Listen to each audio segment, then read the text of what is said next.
If we want to have a millionaire mindset, which I assume your clinic owners do, Oh, yeah. then that millionaire mindset comes from reading the great people, the great thinkers. Welcome to the Super Clinic Project Podcast, where we take regular clinic owners and turn them into cash-based multimillionaire entrepreneurs. Warning, if you're a doctor who listens to this podcast regularly, you will make millions of dollars.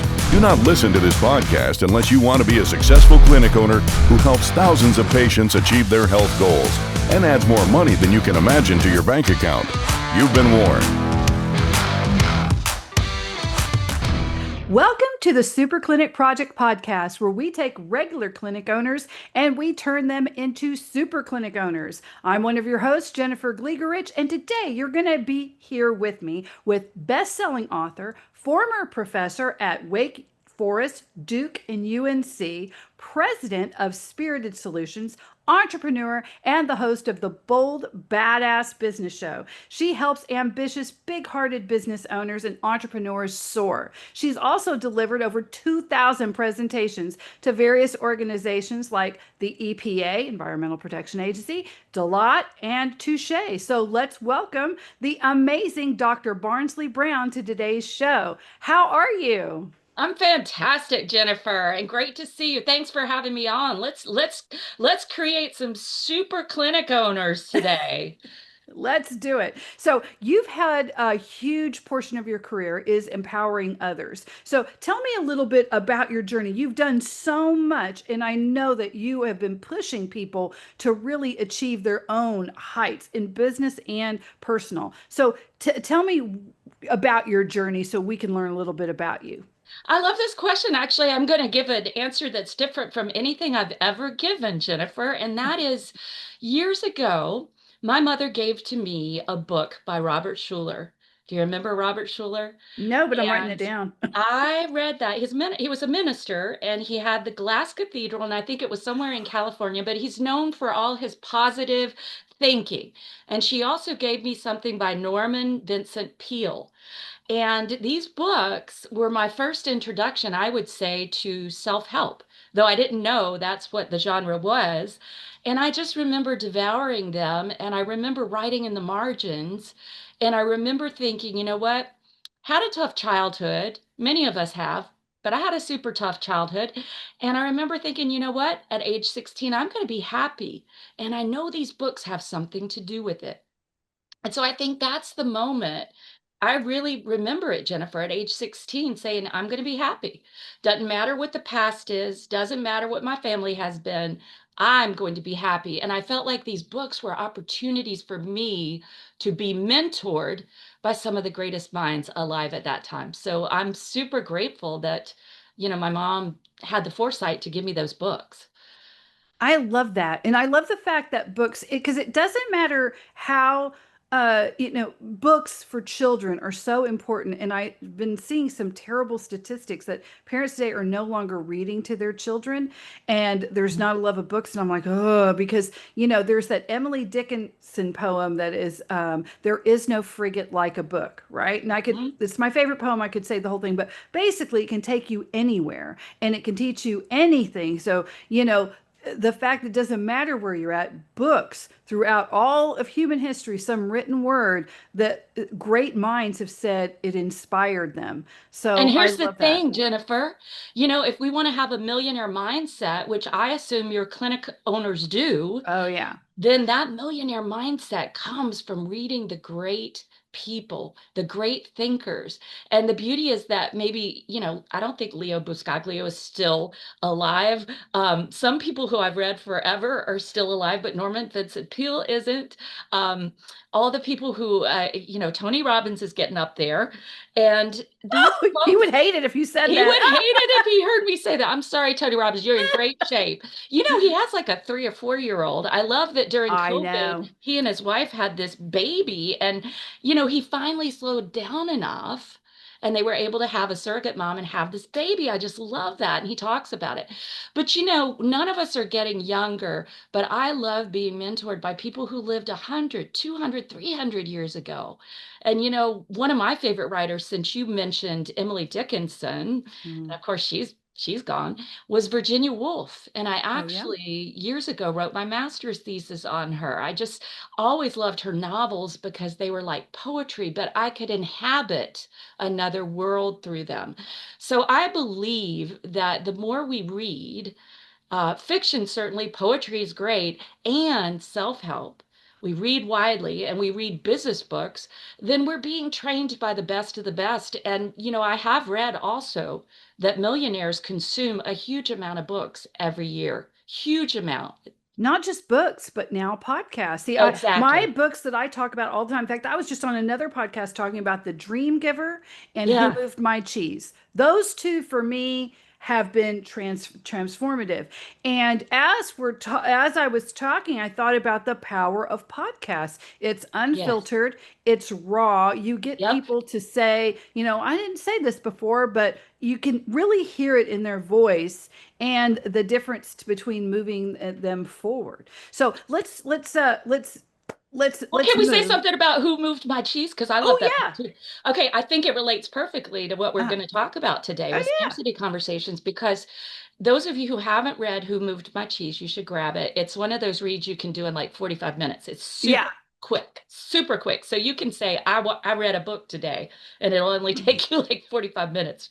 But what I love about that is, in the story, the idea is that you keep going back to where the cheese was, but suddenly the cheese isn't there. And so we have to change. We have to evolve. We have to overcome the conversation of, well, there's no cheese there now, which is a scarcity conversation. Oh, there's no cheese. And the cheese could be all sorts of things. It could be there isn't any good help out there for me to hire for my clinic. It could be I Where don't are the have enough. patients at? Yeah, where are the patients? I don't have enough patients. Yeah. I'm not going to be able to make my payroll. Oh my God, I just had to fire another person and now I have to train another person. Are you kidding me? I don't have enough time. I don't have enough energy. There's not enough of me to go around. That scarcity conversation could show up in so many ways. And the whole point of that book is that, we get to shift we get to shift. And I like to point out, Jennifer, that I hope your folks are pretty cool, but there's only one difference between the word shit and shift, and that is the letter F. F. That is Yes. it. And so we get out of the poopy poop by shifting. We get out of what we see as scarcity or what we see as the difficult, and we make it into compost, taking that metaphor, Yeah. for something that is abundant. But we have to shift. If we keep looking for the cheese where it used to be, we're going to be doomed to failure.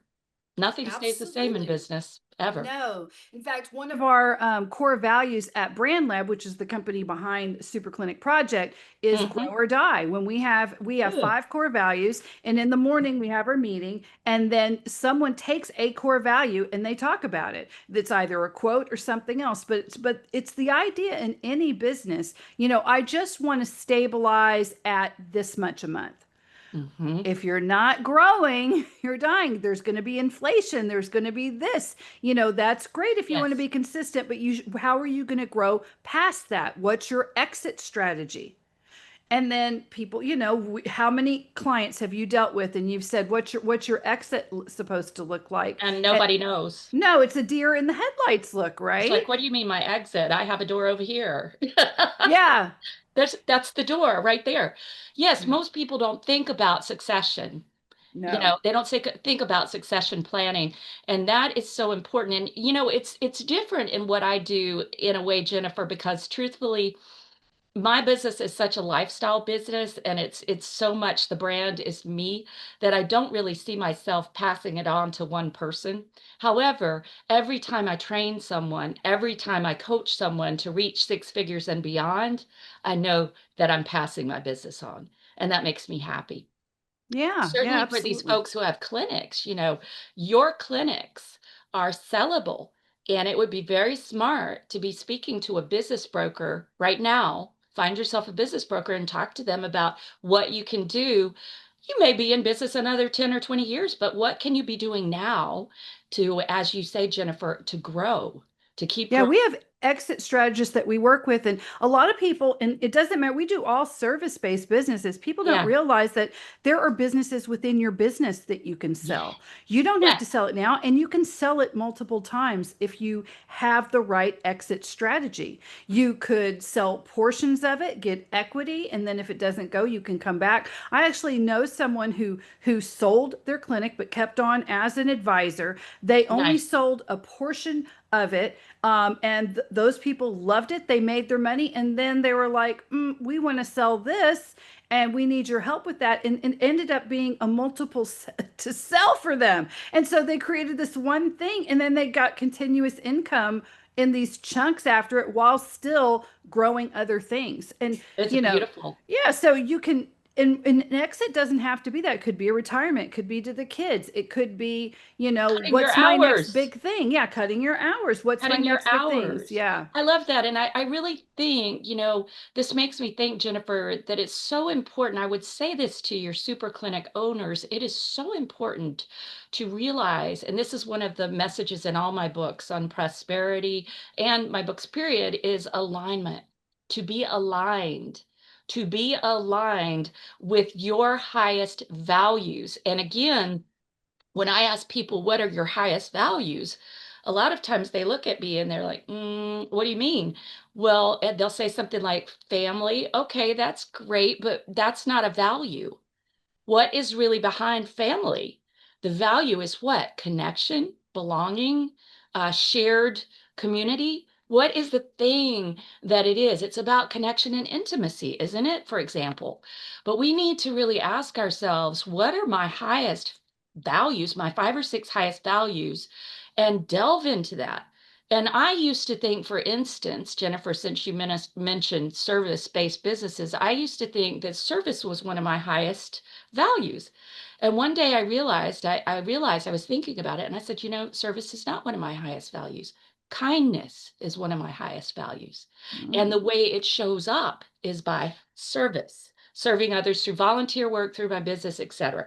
So it's interesting when we know our highest values, they can be a litmus test for anything in our lives, including parts of our business that we no longer enjoy. And then it's time to delegate or dump.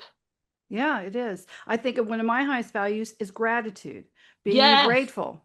And even though being grateful doesn't stop me from wanting other things, right? Because someone said, "Well, how can you complain about this?" And I was complaining at the time. I'll admit it. I was not in a good place. They were like, "You Hmm. were homeless. You were." I was homeless as a kid. I experienced extreme poverty, Hmm. and I said, "Yes, but." That doesn't mean I'm not allowed to want more or to grow from that. Every night when I go to bed, I do say my prayers, and I'm grateful to be in a clean, dry place because Yes. for many years that was hard to find, and I did overcompensate, and I have this huge kingly or queenly bed with these massive pecan four posters and a metal. I mean, it is Do you my have the safest the place. like wafting, Yes, floaty things on the I have canopy? it covered Oh, with I love it. lights. It is. It's a big, it is, but it's because Beautiful. there's a reason for that, right? And I know that that's the reason, and I'm happy for that, right? But it also too being grateful also means that I have to, of course, give it back, right? You can't be Yes. grateful and be selfish at the same time. That's So absolutely true. And you you're know what we absolutely right. what we appreciate appreciates. Hmm. Oh What we yes. appreciate appreciates. And so I always say, where your energy goes, there your focus flows, or where your focus flows, there your energy goes. You can work it either way. And so if we're focused on complaining on the veritable, SH vowel T storm that's happening in our lives, if we're just focused there, then there's no room for us to shift. But if we realize that there's a meaning, there's a purpose, there's a meaning that we can construct from that. Sometimes the meaning is just I'm gonna get through this so I can help somebody else get through it, and that's okay. If we can realize that we're the people who attribute the meaning to something, then we have power in our lives. So I would say, for example, when somebody says, well, there aren't enough patients. Well, there are many ways to look at that, right? And if we look back and we say, well, where did my last six patients come from? And we really analyze that, we'll see that there's a pattern. And so there aren't enough patients coming from a particular place, but there are patients coming from the other places. And so we need to be aware of exactly what our sources are, for example. But the thing is And to open tracking the up data. possibilities. Yes, track the data and Mhm. open up new possibilities instead of just saying, well, there just aren't enough patients. To say, well, you know what? Evidently, I'm responsible for my business, and evidently, I am marketing in some places that are not yielding fruit. And I've tried for 3 to 6 months, and it's still not working. However, my last six came from here. So let me focus over here. Let me focus there. And it's not how you feel, it's how you track. The numbers often Yes. counteract your feeling. So if you're Mhm. actually paying attention and you're tracking who's calling, how many calls does it take, then Yes. the numbers tell you a very different story. You can say, well, we got this many emails, this many people who walked in, this many people who called, and we were only able to get so many of them in. Why is that? Well, what were you telling them on the phone? How Mhm. was that process? Were you is your front desk or the person answering the phone a professional scheduler? Because they've got to, let's say you Yes. work in a business where the person has to come in for you to take them down your funnel, right? For you to really differentiate yourself. And if you're in any service business, that's how you differentiate yourself. You're not a commodity, because then it's a race to the bottom of who has it the cheapest, right? Yes. And so, are they acting like a professional scheduler that's going to get them in, or are they just acting like a support rep and just answering a couple of questions and let's get off the phone, right? Making just that shift can often bring in so much money into a business. It's amazing. The onboarding of a client and the customer experience. I'm so glad you're talking about this because I remember mentioning to you in a conversation that we had Yeah. that right now I'm doing a certification to be an X Factor consultant. So I'll be Oh, going yeah. into companies and helping them create a customer experience that sings, where the customer has wins and they want to keep winning, right? And the win may be you gamify it in some way, for instance. The win might be that they get points when they fill out the forms, those dreadful HIPAA forms and all the things you have Yeah. to fill out. You Right, know, right, right. they do those and then they get a $5 Starbucks card or something that makes it a win. So they want to keep coming back, and there are ways people there I mean, is you can't give them money. There's a lot of rules, solicitation, right. barratry laws, but there are ways you can make it more fun. But there's also more ways. More people don't say, what's in it for them? You need to be asking that Yep. throughout when you're talking about patients and you're trying to get new patients in, or any new customers, any entrepreneur who's listening, because some Yes. of my Mhm. entrepreneurs people listen too.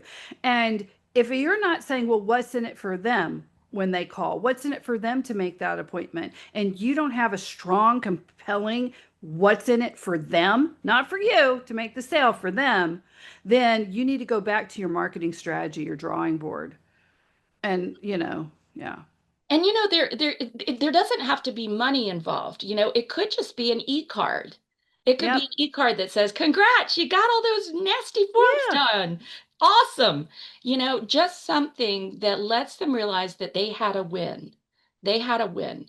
And they got scheduled for their annual visit. And the insurance, for instance, is probably going to give them, a lot of insurance companies do, will give them a 25 or a $50 card once they do that annual visit. So to remind them of this, we're so excited you have XYZ insurance company. I'm not going to say mine, but I know they do this because I'm Anthem doing is my doing annual it right exam just for now. that.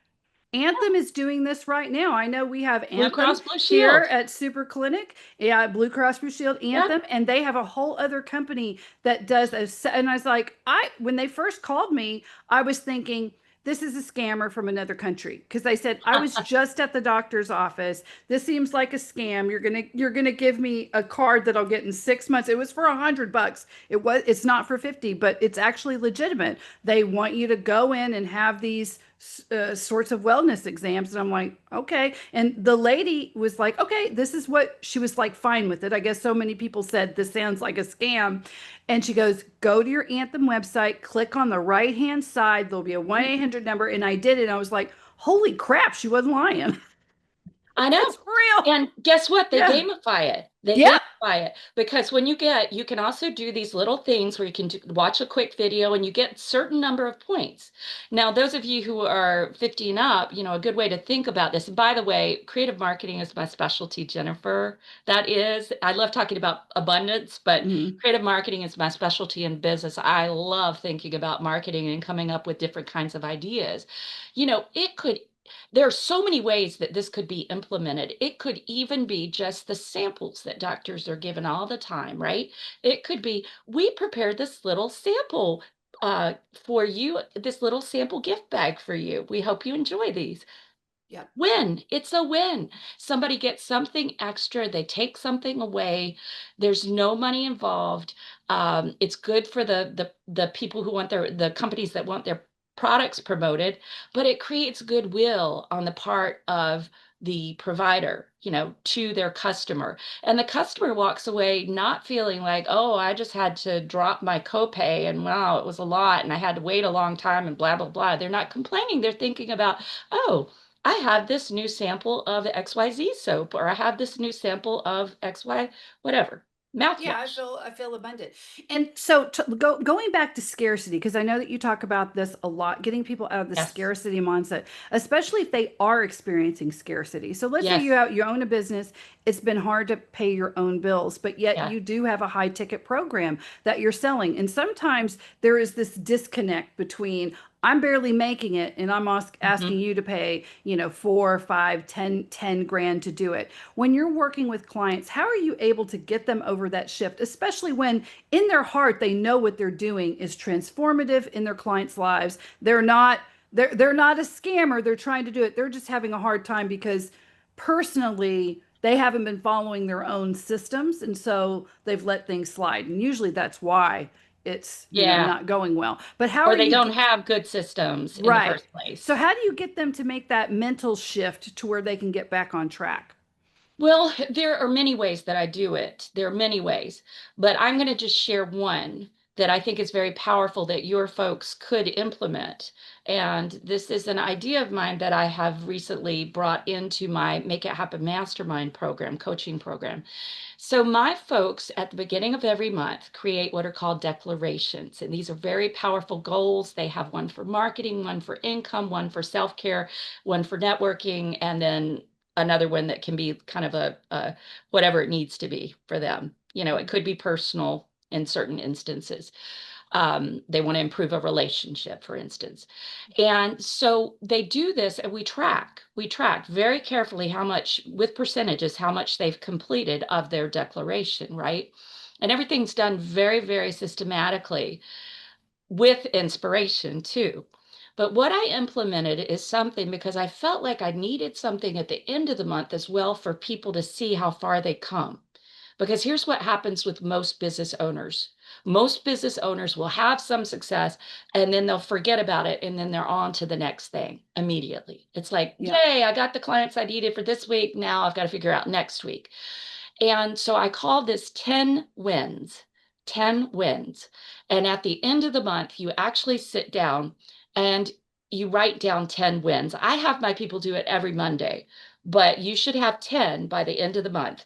And when they have 6 months of this, I give them something special, like I may interview them and promote them all over the internet, or I may introduce them to one of the luminaries I know, or I may send them a special book that is signed by the author, whatever. It doesn't matter. It's just something special for them that gamify it. So when they do 6 months of their 10 wins, they get this. But the most important thing is that with the 10 wins, they see the progress they're making. It's recorded and they can look back at it. Now, That's a great idea because yeah, we don't celebrate enough our wins. we I don't. was going through a really rough time and I was running a marathon at that time and I'd really hurt myself. And then I couldn't run. In fact, I couldn't even really get my exercise in. I gained a lot of weight. We're talking like Hmm. 80 pounds. It was a lot of Wow. weight. And it was really just messing with me. Hmm. And I don't know what I was talking to someone and I was telling him, yeah, I mean, I entered this one race. It was like the Port Neches 5K or 10, it was Port Neches marathon run, whatever. Anyway, I won in my age group. Now, Woohoo! not a lot of people showed up. I will preface it that. Who cares? But right, the coach said, "And what did you did you get a medal this?" I was like, "Yeah." And he goes, "Where is it?" And he goes, and I said, "I don't know, it's in some drawer somewhere." And he goes, "Never do that. Mm, Put your degree up, get that medal out, hang it up where you can see it so you can remember who you are." love it. And I thought about it and I thought, why did I hide it? And why did I downplay it? Oh, it's just Mm. Port Neches, Texas. You know, there's only like 30 people and half the people are drunk. You know, like I really tried to make that lesser than actually how I felt at the time. Because at the time, and I still You have this diminished picture, it. I diminished it. I have the picture Uh-huh. of me in my car because I was the only one there. I didn't have any fans or anything because I drove to it. And it's me sweaty as hell because it's Port Neches, Texas in summer. And I'm holding up this little thing. And I was like, I was so proud of myself. And then I think about it, I was in a not with a very supportive partner at that time. And they Mm, had diminished it so much. I mm, put it into a box and it is mm. now hanging up on the side of a curtain in my bedroom. And I look at it every day. And that has changed things. And it really is amazing how I never even thought about what I was doing until a really good mentor and coach acts worked me through that. And I thought, you're right. Exactly. I am athletic. Woo, oh, I am this person. I'm How, just yeah, amazed you ran a marathon. Like that for me is like amazing. I yeah. can do a ton of things that I'm sure you can't do, but you can do a ton of things I can't do. And the whole thing is we let society, I'm going to Celebrate speak ourselves. for a minute about women. Those of you who are women, guys, just listen in because it'll be helpful to you because I know you have women you love. They may be your daughters, they might be your partners, they might be your aunties, whatever. But for women, we are taught not to toot our own horns. We can promote everyone else and we can make everybody else comfortable. But when it comes to our own accomplishments, we're taught to very downplay them because somebody will be intimidated by us. Somebody will be jealous of us, or someone won't like us because we're successful. You know what, Jennifer? Or you're too big for your britches. Don't be too big for your britches. That's You know something I what? always heard. Recently, I have started claiming the fact that I am a millionaire. I am a millionaire and I claim it and I speak it. You know why? Because most people don't get there and most women don't get there on their own. I'm a single woman. And no, don't you guys reach out to me. I don't want to date you. And and then most women don't get there on their own, don't get there. And then if they do get there, they're very quiet about it, right? And it's like, well, I don't want anyone to know that I have, done well in my life. Well, you know what? I believe we have a responsibility, and this is for men too. We have a responsibility to model this to the children around us, the youth around us, that it's okay to be prosperous. And I firmly believe, And be a Jennifer, normal person, be normal be and a normal happy person. and Yeah, prosperous. We're exactly. told that in order, and there's this thing, the richest people on the planet will say, well, you know, it's you're a better human being because we had to like not we, but there's this unspoken thing that the richest people put out in all of the writing and all of the entertainment streams that in order to make something of your life, you have to step on a lot of toes and hurt people, and you had to Exactly. use people to do that, right? Right. So there is this limiting belief that, well, if I am prosperous, that actually means that I'm a bad person because I had to do something to get that. That is such a lie and not true. And I have my version of that, oh, Jennifer. go I'll ahead. clean it up a little bit. Okay. I'll clean it up just a little bit. If you're a butthole when you don't have money, when you do have money, you'll still be a butthole. But if you're a good person before you have money and you understand that money can help you help other people, Like, I rescue a ton of dogs and cats. I have 4 dogs, 2 cats, and I give tons to animal rescue. And I also like to give to children. So if you are a good person before you have money, guess what? You're going to be a good person after it, and you're going to steward it well. And I firmly believe, and not to get too spiritual for everyone, I'm not going to tie it to any denomination, but I do believe that if we are good stewards, that the universe will bless us with more for us to Yes. share with others. But if we're greedy and all we care about is I live in a very normal house. I have real estate, but I live in a very normal house. I drive a Hyundai Kona. I love my little Kona. I don't drive a BMW or a Lamborghini or a Mercedes. I couldn't care less. And most millionaires, if you read The Millionaire Next Door, which is an excellent book, the I have a Hyundai research, too, and I love it. I love I have a what do you little I have a drive? little Santa Fe, the little truck. Oh, those are so Oh, I cute. love it. I love my Kona. I fell in love with this thing. And the guy was calling it a starter car that I bought it from. And I said, a starter car? Are you kidding? I love this car. It has a little houndstooth on the inside and it's got like That's it's a cute. sporty and it's Mm, dark red. It's my brandy color. But mhm. it makes me happy. Now, before I had a car that was a hybrid and it had leather seats and it was, it was nicer sort of, but it wasn't me anymore. I wanted fun. That was the value I wanted to embody. Listen to me, everybody, to bring it back to values. The value I wanted more of in my life was fun and adventure. And so I was like, well, what car is going to express that for me? It's going to be this fun car. And then Yeah. I got these red and black cool things for the steering wheel. And you know, the thing is, you all, if you don't make yourself happy, nobody else is. And Nobody if else is. you are not happy in your clinic, you definitely need some badass coaches to support you. And I would say not just one coach, you need multiple. I have multiple coaches. Thank God for that, because they all Me have too. different blind spots that they prevent me from, running over someone, usually myself, by doing something I don't need to do. But, we got to make ourselves happy. So, what is the value that you want to bring into your clinic? What is it that you feel is missing right now? That's what I would say to your folks is, what do you feel is missing? Because that's a scarcity conversation. If you're having a conversation of, I don't have enough fun, guess what? That's scarcity of fun. Yeah. Right? So ask yourself, what's missing? And I write it love that down. question. And that is a great question. We're going to have to end it. We're already at the end of our Oh time, my and I can't gosh, this believe went so fast. We got to do it this did. again. I know. Okay, so we've been talking to Dr. Barnsley Brown, the Badass Business Coach. Will you please let them know how they can find you? Absolutely. You can come to www.spirited, SPIRITED, dash, not underscore, it's a dash, solutions.com. Spirited-solutions.com. And actually, there's a free ebook there, Jennifer. It's called How to Overcome Overwhelm in 7 Easy Steps. And it's fun and informative. And I think that probably your clinic owners are juggling a lot and they would benefit from it. And they'll be able to find 2 extra hours a day for who and what they love by reading that ebook. And guys, we will have that ebook for you as well at superclinicproject.com if that's where you're listening to this. Remember, go to our free school and we keep all of our episodes there, along with, we usually do a fun, informative either quiz or a companion guide with this. Sometimes it's a worksheet, sometimes it's a quiz. We try to gamify the experience to listen to us, and we give downloads along with all this information and as well as the link to our ebook. Be sure to like, comment, and share, and please 5-star review us. That's how we get world-class people like Dr. Brown on the show. Thank you, Stars. guys. Stars. Yeah, 5 stars.